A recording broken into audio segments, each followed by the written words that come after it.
It is the middle of the night in a quiet hospital, the fluorescent lights hum, a monitor flatlines, and for a moment the staff swear they see something like a shimmer above the patient's chest before it vanishes.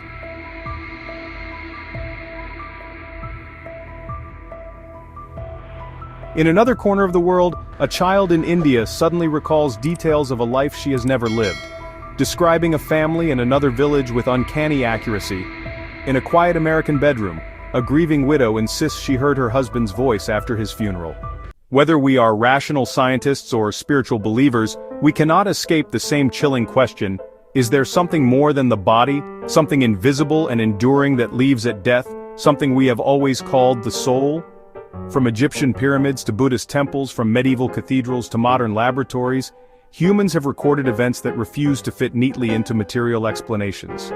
Tonight we trace the story of the soul across history, religions, eyewitness reports, and modern science, confronting the question that has never gone away: do souls exist, and can we find the truth through real events? Thousands of years ago, when humans first buried their dead with tools, food, and ornaments, they revealed a belief that something survived beyond death.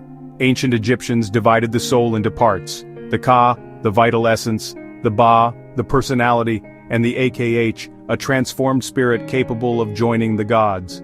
The Greeks imagined shades wandering the underworld, and philosophers like Plato insisted the soul was eternal, pre-existing and post-existing the body, while Aristotle treated it as the organizing principle of life. In India, the Upanishads introduced the Atman, the true self identical with ultimate reality, while Buddhism denied a permanent soul, yet still taught of a stream of consciousness continuing through reincarnation. In China, ancestral spirits were honored as active participants in family life. What unites these traditions is not their doctrine, but their agreement that death is not the end. Independent cultures across continents and centuries arrived at the same intuition: there is something in us that transcends flesh. Was this mere psychological comfort, or did they detect a deeper truth? When world religions crystallized, the soul became not only a metaphysical idea, but a moral anchor. Christianity preaches that every person has an immortal soul judged after death, leading to eternal reward or punishment. Islam speaks of the ruh, breathed by God into each human, surviving to be judged. Judaism gradually embraced the notion of resurrection and the endurance of the nefesh. Hinduism and Buddhism, in different ways, place the soul or consciousness in cycles of rebirth governed by karma until liberation is achieved. These religious visions shaped civilizations. Art, law, and ethics were built around the soul's fate. They provided hope to the suffering and a framework of justice beyond human courts. To billions today, the soul is not an abstract concept, but a lived conviction. And yet religion's authority is not enough for science. What happens when we try to test the soul with evidence? In 1901, American physician Duncan McDougall made headlines by placing dying patients on sensitive scales, claiming that at the moment of death their bodies lost exactly 21 grams. Newspapers declared this the weight of the soul.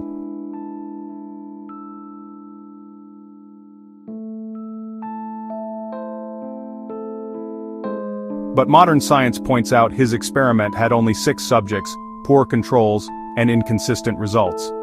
Later efforts to replicate the effect failed, and physiologists explained the weight changes by normal biological processes, such as air leaving the lungs or fluid shifts. The 21 grams claim is a myth, but its popularity shows how deeply humans crave tangible proof of the intangible.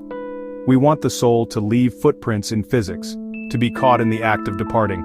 Though discredited, McDougall's experiment remains a symbol of the scientific hunger to detect the undetectable.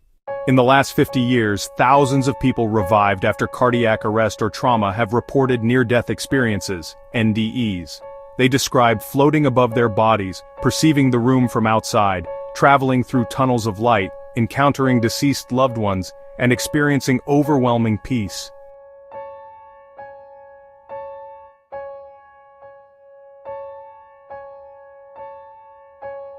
Large-scale studies like the AWARE project led by Dr. Sam Parnia attempted to test these claims by placing hidden images in resuscitation rooms visible only from above.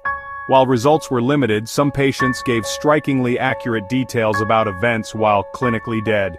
Neuroscience offers explanations. Oxygen deprivation can trigger tunnel vision, Neurotransmitter surges can create euphoria, temporal lobe activity can generate vivid hallucinations. Yet the consistency of NDE reports across cultures, ages, and medical conditions raises questions. Are these purely brain phenomena, or are they glimpses of consciousness separating from the body, the soul itself stepping briefly outside? Some of the most startling evidence comes from children who recall past lives. Psychiatrist Ian Stevenson of the University of Virginia documented over 2,500 cases worldwide. Many children spontaneously described names, places, and events from lives they could not have known, later verified as accurate. Some bore birthmarks corresponding to fatal wounds in their alleged past life. In one famous case, a child in India described a man who had been murdered in another village, providing details confirmed by records and family testimony. Skeptics argue that cultural influence, suggestion, or coincidence explain such stories, but the sheer volume of detailed cases continues to intrigue researchers. If even a fraction are genuine, they suggest consciousness, what many traditions call the soul, can persist and transfer beyond one body. For millennia, humans have reported seeing apparitions of the dead. Roman historians wrote of haunted houses, medieval monasteries documented ghostly visitations. Modern ghost hunters use cameras, recorders, and electromagnetic sensors. Skeptics explain ghosts as hallucinations, sleep paralysis, or environmental factors like infrasound and carbon monoxide. Yet sometimes multiple witnesses report the same figure or voice. Shared death experiences, where relatives claim to sense or see something as a loved one passes, are harder to dismiss as solitary hallucinations. While no scientific study has definitively proven ghosts, the universality of such accounts keeps the soul debate alive. Perhaps these are not literal spirits but the brain's way of processing grief, or perhaps they are glimpses of a consciousness that lingers. Hospice doctors frequently report terminal lucidity, moments when dementia patients suddenly regain clarity, recognize loved ones, and speak coherently just before death. Neurologically, this is difficult to explain. Some suggest metabolic surges or dying brain chemistry, but the phenomenon feels to many like the soul's final return before departure. Similarly, some organ transplant recipients report new preferences, memories, or traits linked to their donors, leading some to speculate about cellular memory.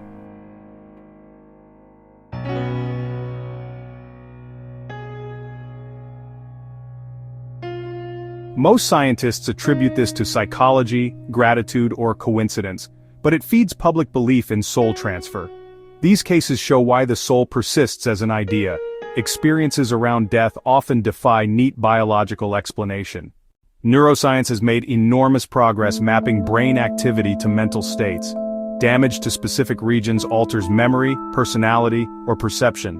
Electrical stimulation can evoke visions, emotions, or even out-of-body sensations. For many scientists, this proves consciousness arises from neural processes. But the hard problem of consciousness remains. Why should electrical signals produce subjective experience? Why is there something it is like to be alive? No theory fully explains qualia, the redness of red, the pain of grief, the awe of music. Some philosophers argue consciousness may be fundamental to the universe, not reducible to matter. This perspective opens the door to reinterpreting the soul not as a ghostly entity, but as consciousness woven into reality itself. The soul, then, may be less about superstition and more about the deepest puzzle of science. Modern physics adds another layer. The law of conservation of information in quantum mechanics suggests that information is never destroyed, even when matter changes form. Some scientists speculate that consciousness too might persist as information. Others argue this is a misapplication of physics. Still, it sparks new visions of immortality. Perhaps the soul is an information pattern beyond the body. Digital technologies echo this. Projects exploring mind uploading or AI reconstructions of personality hint at secular versions of soul survival. While speculative, these ideas show how modern science reframes the ancient hope that something in us cannot be erased. Of course, skeptics argue that all supposed evidence for the soul can be explained naturally. NDEs are brain phenomena, apparitions are psychological projections, reincarnation stories are cultural scripts, terminal lucidity is brain chemistry. Our longing for souls, they argue, arises from fear of death and the brain's need for meaning. Yet even skeptics admit the puzzle of consciousness is unsolved and that human experience is richer than reductionist models capture. The debate endures because both sides find evidence. Experiences that seem to demand a soul, and mechanisms that seem to explain them away. Imagine if souls are real. Death is not the end, and consciousness persists beyond the body. The implications are staggering. Morality would matter in cosmic terms, and loved ones lost might truly endure.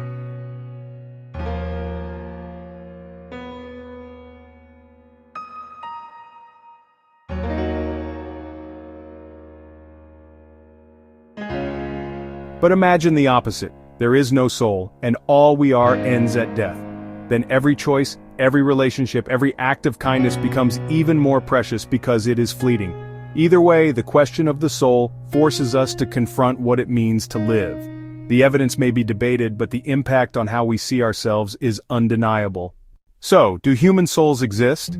Across history and across the globe, people have reported experiences that suggest they do, from ancient rituals to reincarnation cases, from ghost sightings to near-death visions. Science has explained many of these, but not all. The question remains open, balanced between mystery and measurement. What is certain is that the human hunger to understand consciousness, life, and death will never fade. Thank you for joining this exploration of one of humanity's deepest mysteries.